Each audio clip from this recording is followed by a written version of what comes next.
Mi nombre es Nora Salvatierra.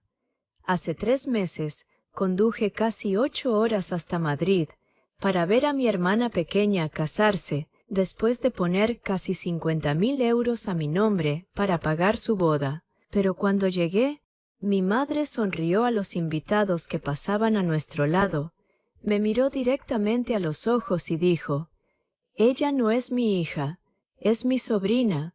Se ha equivocado de boda», y después me dijo que me fuera. 3 días más tarde, me llamó, no para pedirme perdón, no porque se sintiera culpable, sino para preguntarme cuándo iba a cubrir lo que faltaba por pagar. Y en ese momento entendí algo que debería haber entendido años atrás. Si nunca fui realmente parte de su familia, entonces jamás volvería a usar mi nombre para protegerla. Y lo que ocurrió después destrozó todo lo que ella llevaba años construyendo. Pero para entender ese momento, tienes que entender todo lo que vino antes, porque una traición así no empieza en una boda, empieza en la infancia, en esos pequeños momentos de los que nadie habla, los que te enseñan quién importa y quién no. Tenía 8 años la primera vez que entendí que mi hermana importaba de una forma distinta. Era mi cumpleaños. Mi madre había preparado una tarta de chocolate, mi favorita, pero Valeria tenía 5 años y quería vainilla. Se puso a llorar. Mi madre me miró y dijo: «Nora, no seas egoísta. Tu hermana está disgustada».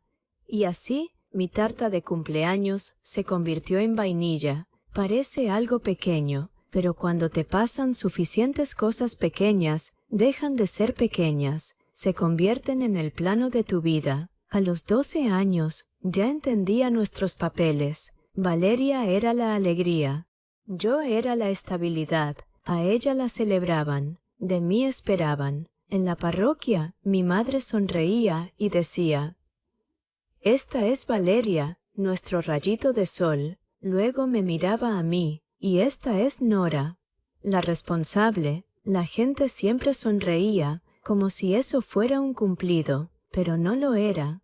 Aprendí pronto que ser responsable significaba ser útil, y ser útil significaba ser necesaria, y ser necesaria se parecía lo suficiente a ser querida. Así que lo perseguí, saqué las mejores notas, ayudaba en casa, recogía a Valeria del colegio, lavaba los platos, hacía recados.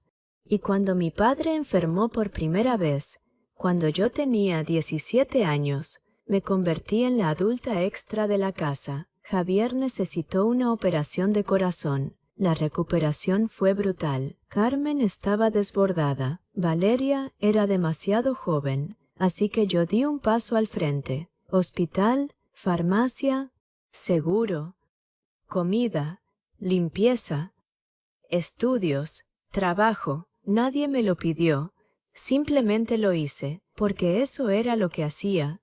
Yo arreglaba las cosas, y cuanto más arreglaba, más esperaban que lo hiciera. A los 25 años me mudé a Sevilla.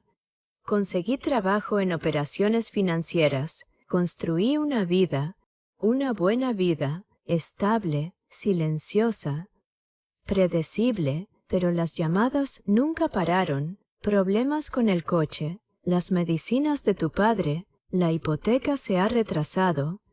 Valeria necesita ayuda. Siempre era algo, y yo siempre pagaba, no porque me sobrara, sino porque creía que decir no me haría menos necesaria, y si no era necesaria, ¿qué quedaba de mí? Ese es el problema con familias como la mía. Te enseñan tu valor a través de la utilidad, y si eres útil durante demasiado tiempo, olvidas que se suponía que debían quererte gratis. Valeria me llamó en febrero, gritando, llorando, riendo. Me ha pedido matrimonio. Estaba eufórica. Álvaro de Mendoza, familia tradicional, Madrid, propiedades antiguas, un apellido con peso, contactos importantes. El tipo de familia que mi madre había pasado toda la vida intentando impresionar.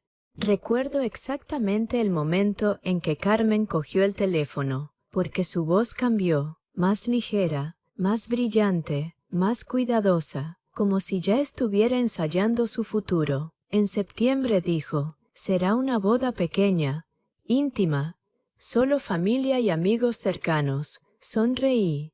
Voy a empezar a mirar hoteles. Silencio, solo un segundo. Y entonces respondió, no hace falta que te apresures, eso debería haberme dicho todo, pero lo ignoré porque la esperanza hace ruido, y la verdad casi siempre llega en silencio. Durante la semana siguiente, Valeria me inundó con detalles. El vestido, las flores, el lugar, la lista de invitados, los Mendoza, especialmente los Mendoza. Su voz cambiaba cuando hablaba de ellos, como si hubiera entrado en algo más grande, más elegante, más brillante, algo que la hacía sentirse superior, y a Carmen le encantaba eso, le fascinaba, porque en su cabeza la boda de Valeria no era solo una boda, era ascenso social, y personas como Carmen protegen el ascenso social como si fuera religión. Eso importaría después, mucho más de lo que imaginaba. 2 semanas después, Carmen me llamó, un domingo, y los domingos siempre significaban que necesitaba algo. Siempre pedía las cosas en domingo, como si Dios suavizara la manipulación. Los proveedores necesitan que se firmen los contratos, la finca, el catering, las flores, el fotógrafo. ¿Cuánto? Pausa. 47.000 euros. Me incorporé en la cama. ¿Qué?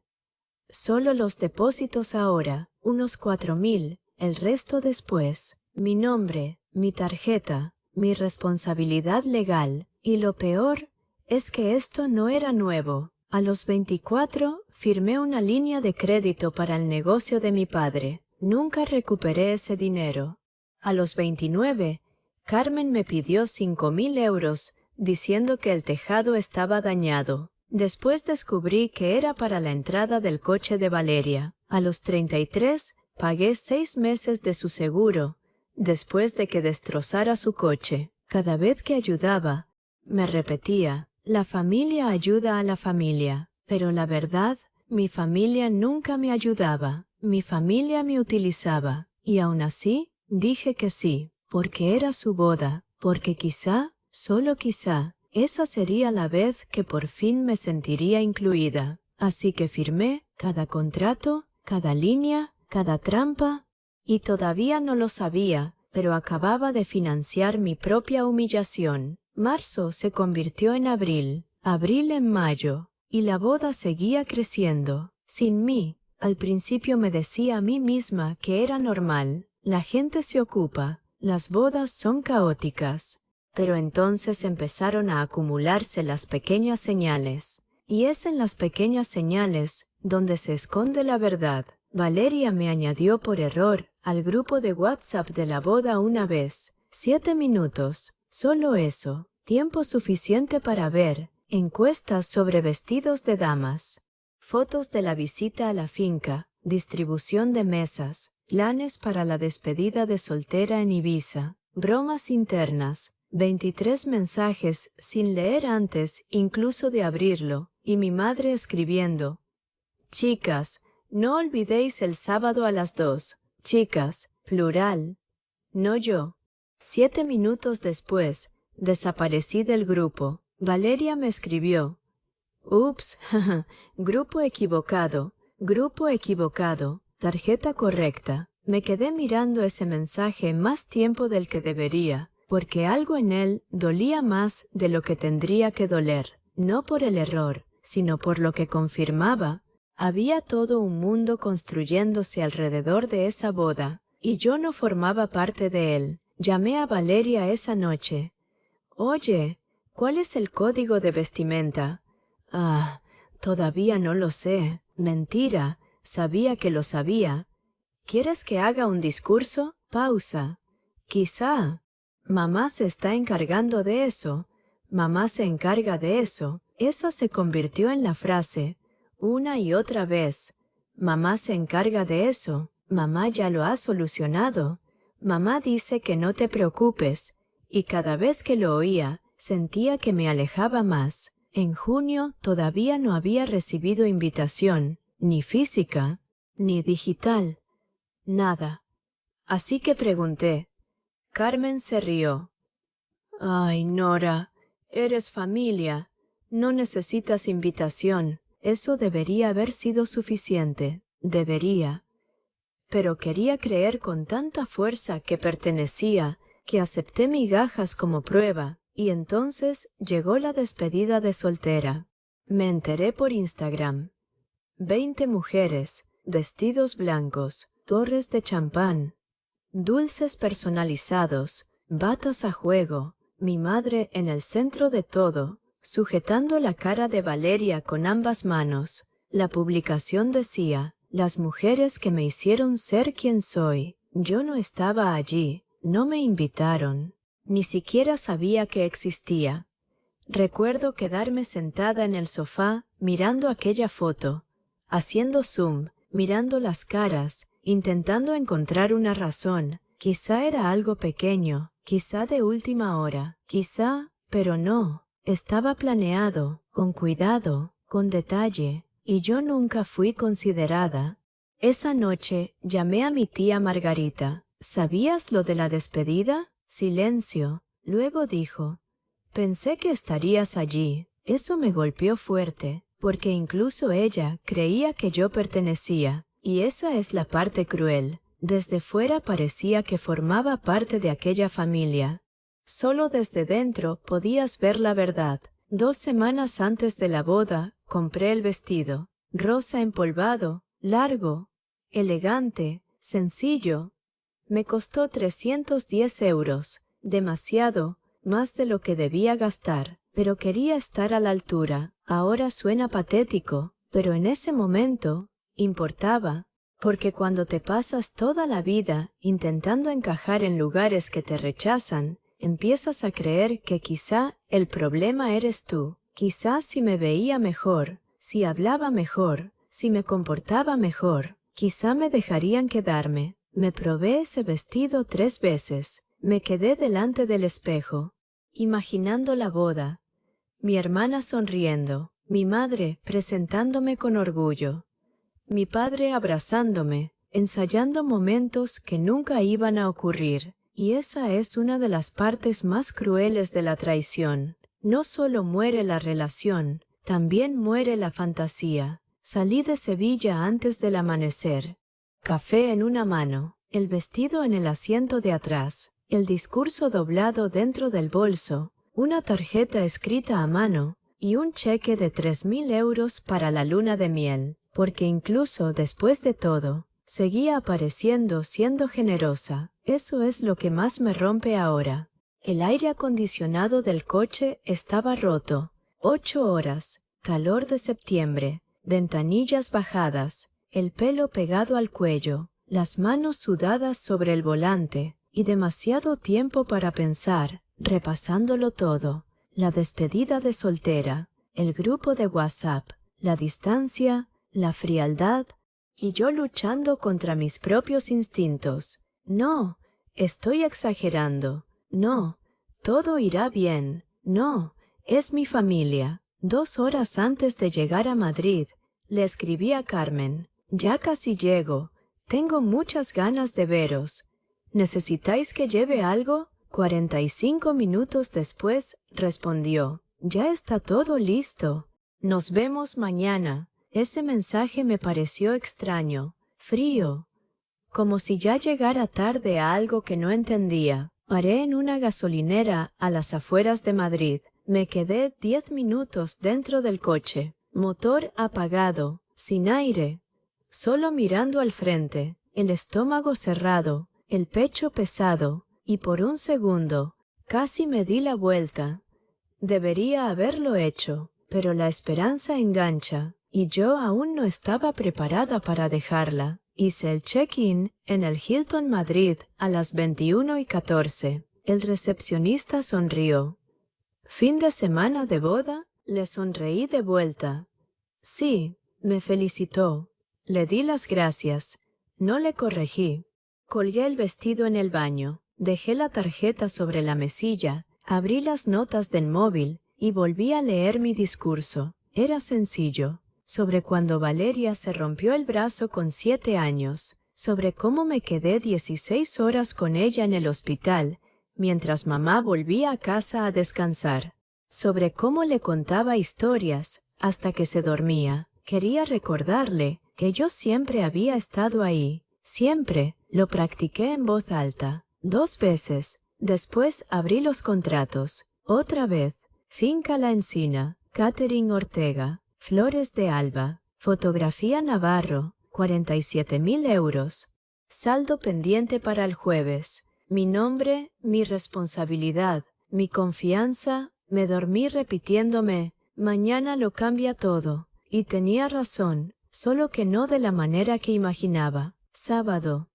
14:15. Finca La Encina, 16 hectáreas, colinas blancas, olivos centenarios, jardines impecables, todo exactamente igual que en las fotos que había visto online, las mismas fotos que vi cuando pagué los depósitos. El aparcamiento ya estaba lleno, gente riendo, entrando, bien vestida, familias, parejas, amigos, perteneciendo. Me quedé sentada en el coche 1 minuto, me arreglé el pelo, alicé el vestido, cogí el sobre y caminé. A mitad de camino hacia la entrada, vi a mi padre, cerca de las puertas, hablando con alguien. Levantó la vista, me vio y su cara cambió. Reconocimiento, después pánico, después culpa, y entonces bajó la mirada, se giró y entró. No saludó. No sonrió, no esperó,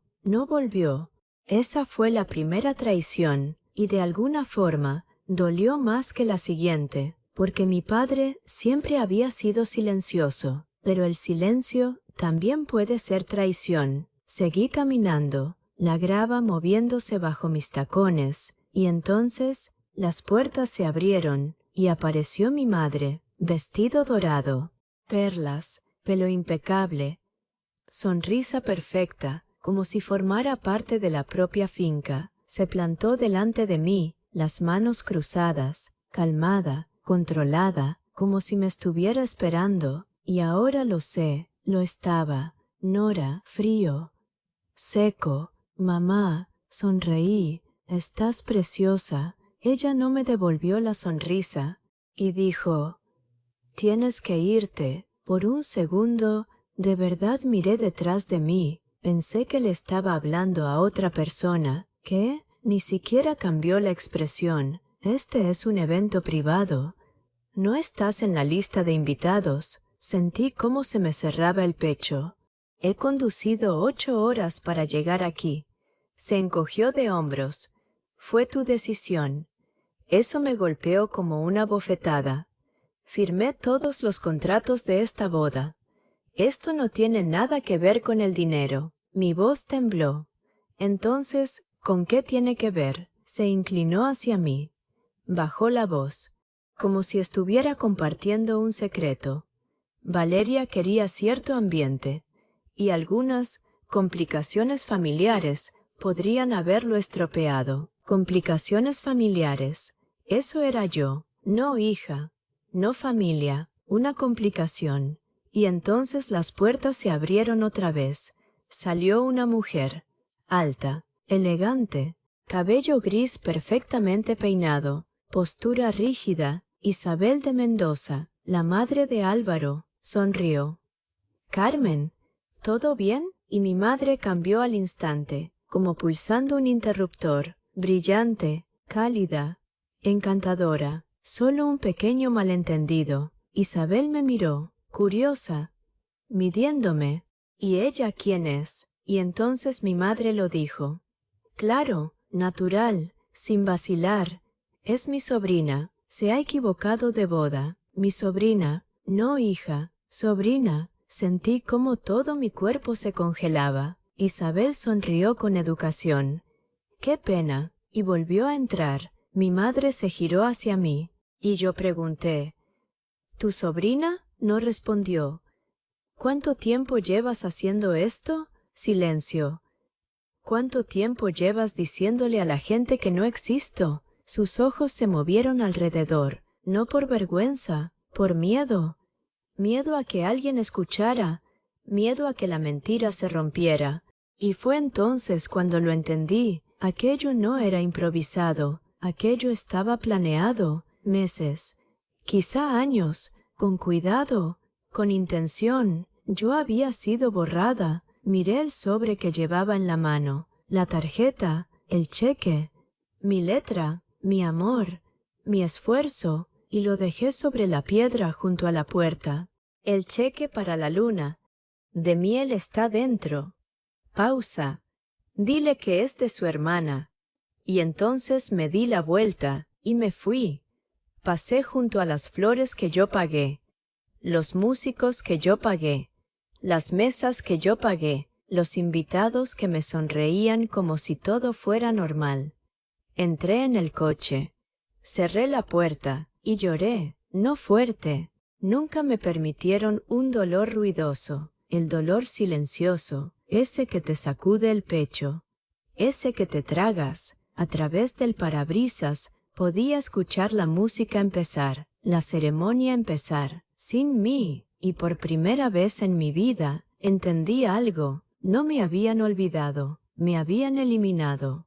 De vuelta en el Hilton Madrid, me senté en la cama durante casi una hora, todavía vestida, todavía maquillada, todavía cubierta de humillación. No podía dejar de escuchar aquellas palabras. Es mi sobrina, una y otra vez, como si mi mente se negara a aceptarlo. Pensé en todas las navidades, todas las facturas, todos los sacrificios, todas las veces que los elegí a ellos, y empecé a unir las piezas, la despedida de soltera, el grupo de WhatsApp, ninguna invitación, mensajes fríos, ninguna inclusión. Las señales siempre habían estado ahí.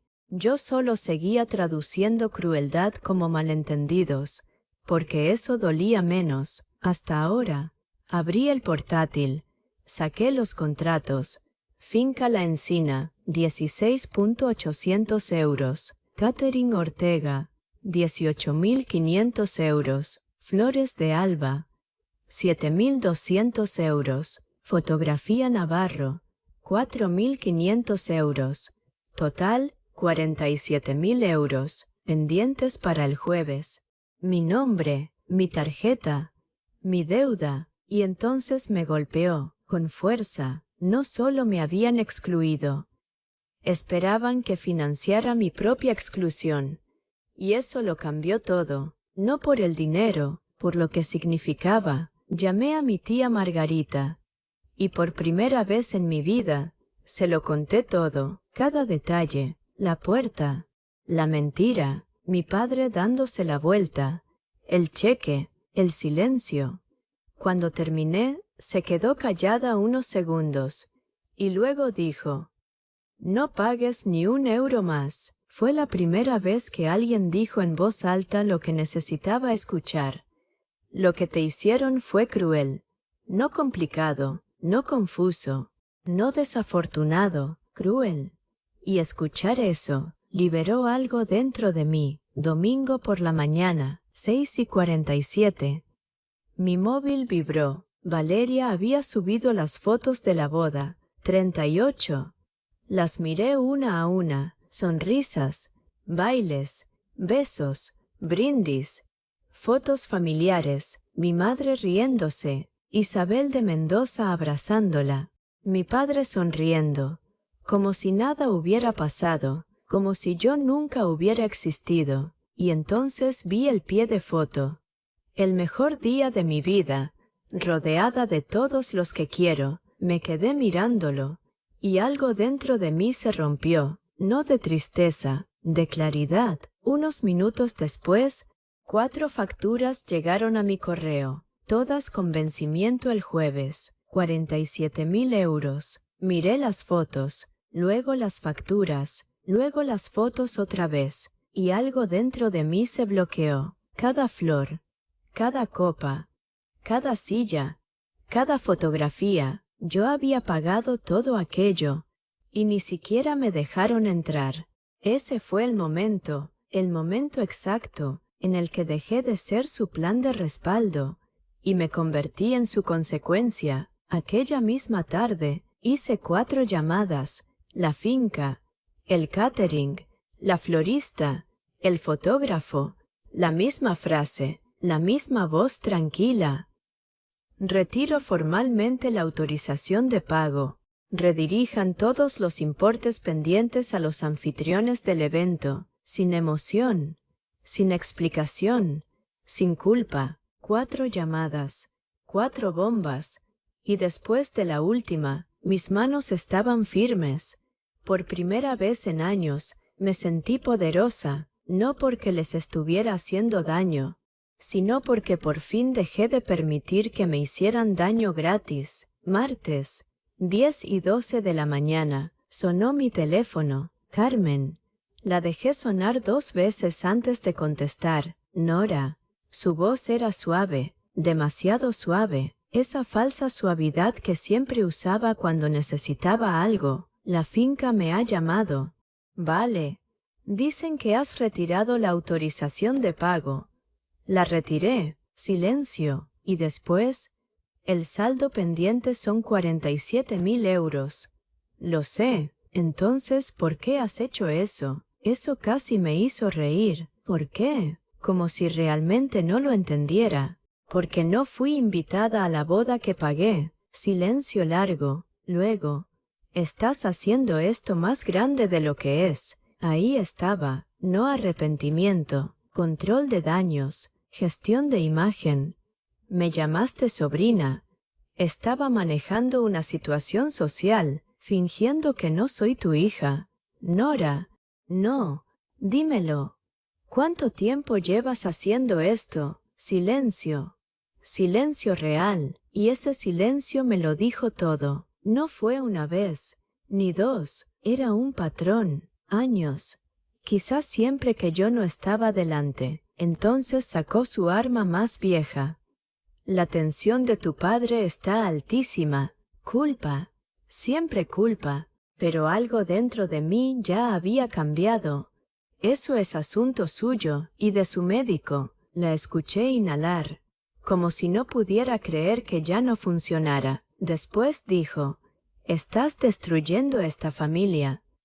Y por primera vez en mi vida respondí con honestidad: no, solo me niego a seguir sosteniéndola yo sola. Y colgué. A la mañana siguiente me llamó Valeria, llorando, casi sin poder respirar. Nora, por favor, no hagas esto. ¿No haga qué? Álvaro está desesperado. Los proveedores están llamando. Sus padres lo saben. Todo el mundo lo sabe. Me quedé en silencio. Ella siguió llorando. Por favor, podemos arreglarlo. Entonces pregunté. ¿Lo sabías? Silencio. Demasiado largo. ¿Sabías que mamá iba a echarme? Su respiración se quebró. Y entonces dijo que sería más fácil así. Ahí estaba. La verdad, pequeña, fea, cobarde, pero verdad. ¿Y me dejaste conducir 8 horas hasta Madrid? No respondió. ¿Me dejaste comprar un vestido? ¿Escribir un discurso? ¿Traer regalos? Empezó a llorar más fuerte. No pensé que de verdad lo haría. Eso no responde a mi pregunta. Y no lo hacía, porque la verdad era simple. Sabía lo suficiente para avisarme, lo suficiente para detenerlo, lo suficiente para elegir. Y se eligió a sí misma, como siempre. Entonces dijo la frase que mató todo. ¿Podemos al menos hablar del dinero? Esa frase, esa única frase, me lo dijo todo. No me estaba llamando por mí, me estaba llamando por la factura. Cuando estés preparada para hablar de lo que me hiciste, y no de cuánto te está costando, llámame otra vez. Y colgué. Aquella noche, Álvaro enfrentó a Valeria, sin suavidad, sin rodeos, sin ningún lugar donde esconderse. Tienes una hermana. Valeria se quedó helada. Álvaro, una hermana que pagó esta boda entera. Silencio. Una hermana a la que tu madre borró. Una hermana a la que dejaste venir aquí sabiendo que podía ser humillada. Valeria rompió a llorar, pero Álvaro no cedió, porque ahora ya lo sabía. Todo su matrimonio había empezado sobre una mentira. ¿Lo sabías? Ella tragó saliva. Sabía que mamá quería mantener distancia. Álvaro la interrumpió. ¿No es eso lo que te he preguntado? Pausa larga. Y entonces, sí, fue ahí donde algo murió. No el matrimonio, todavía no, pero sí la ilusión. Álvaro miró alrededor del apartamento. Regalos de boda, flores, maletas preparadas, champán aún cerrado, todo nuevo y ya roto. Mis padres creen que vuestra familia nos ha engañado. Valeria lloraba. No fue así. Entonces explícame cómo fue. Ella no tenía respuesta, porque no existía ninguna. La luna de miel se canceló a la mañana siguiente. Ibiza se convirtió en deuda. Los 47.000 euros fueron financiados. 5 años. Cada cuota como un recordatorio. Y Álvaro se mudó a la habitación de invitados. No divorciado, pero tampoco intacto. Ese tipo de grieta no desaparece, solo espera, pero lo peor aún estaba por llegar. Isabel de Mendoza llamó personalmente a Carmen, y por lo que me contó mi tía Margarita, fue brutal, sin gritos, sin escándalos, porque gente así rara vez grita. Cortan. Frío. Preciso. Le mentiste a mi familia. Carmen intentó su narrativa habitual. Complicaciones, distancia, tensión familiar. Pero Isabel la cortó. Tu hija financió esta boda. Carmen corrigió de inmediato. Nora y yo tenemos una relación complicada. Y entonces Isabel dijo, no hagas eso. Su voz se volvió helada. No insultes mi inteligencia intentando llamar complejidad al abuso. Esa frase corrió rápido, porque Isabel se lo contó a la gente. Y cuando mujeres influyentes cuentan historias, la gente escucha. La parroquia, el club social, las cenas benéficas, los círculos privados, todo el mundo social que Carmen había tardado décadas en construir, desapareció. En una semana, la gente empezó a preguntar, ¿cómo es posible que nunca hayamos conocido a tu hija mayor? Carmen dejó de ir a la parroquia, cambió de congregación, salió de los comités, dejó de organizar cenas, porque la imagen perfecta se había roto, y la imagen lo era todo para ella. 3 días después, me llamó mi padre, su nombre apareció en la pantalla, Javier. Me quedé mirándolo unos segundos antes de contestar. Cuando lo hice, su voz sonaba diferente, baja, débil, más pequeña. Nora.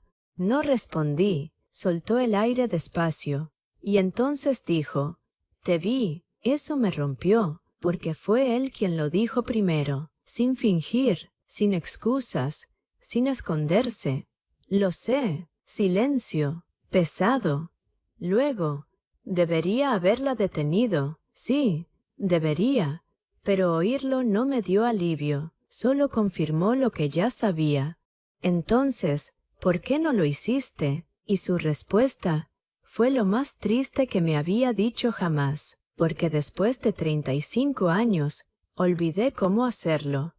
Eso se quedó dentro de mí, pesando, porque le creí, y esa era la tragedia. Mi padre no era cruel, era vacío, y la gente vacía permite que pasen cosas horribles. La elegiste a ella, le oí llorar, de verdad. No contenerse, llorar. Lo sé. Y de alguna forma, eso dolió aún más, porque era verdad. 3 semanas después, Valeria me escribió un mensaje largo, desordenado, hablando del estrés, del préstamo, de Álvaro, de su familia, de la presión, de las discusiones. Y al final, llegó la única parte que importaba. ¿Puedes ayudarme con algunas cuotas? Te juro que te lo devolveré. Eres mi hermana. Te quiero. Lo leí 3 veces, buscando. Lo siento, me equivoqué. Debería haberlo impedido. Cualquier cosa. No había nada, solo consecuencias, ninguna responsabilidad. Así que respondí. Me pasé la vida confundiendo amor con utilidad. Ya no lo hago. Cuando quieras hablar de lo que me hiciste, y no de cuánto te está costando, te escucharé. Nunca respondió. 6 meses después, me ascendieron. Empecé terapia, dejé de contestar llamadas de crisis familiares, y aprendí una verdad brutal. Si alguien solo te valora cuando eres útil, no te valora a ti. Valora el acceso que tiene a ti. Yo perdí 40.000 euros en depósitos, 3.000 euros en el cheque de luna de miel, 310 euros en el vestido, 420 euros en el hotel, 190 euros en gasolina, casi 8.000 euros en total. Y sinceramente, barato. Por la claridad. Mi madre nunca volvió a llamarme. Valeria sigue pagando el préstamo. Álvaro sigue durmiendo en la habitación de invitados. Y mi padre me envió un correo. Una sola frase. Tú nunca fuiste el problema. Lloré al leerlo, porque me pasé 36 años creyendo que sí, pero no. Yo solo era la única persona de aquella familia a la que nunca pudieron controlar para siempre. Y ahora sé algo. Un límite no es venganza, es supervivencia. Aquel día en Finca La Encina, pensé que había perdido a mi familia, pero la verdad fue el día en que dejé de suplicar por un amor que nunca iba a recibir, y empecé a construir una vida en la que nunca volvería a mendigarlo.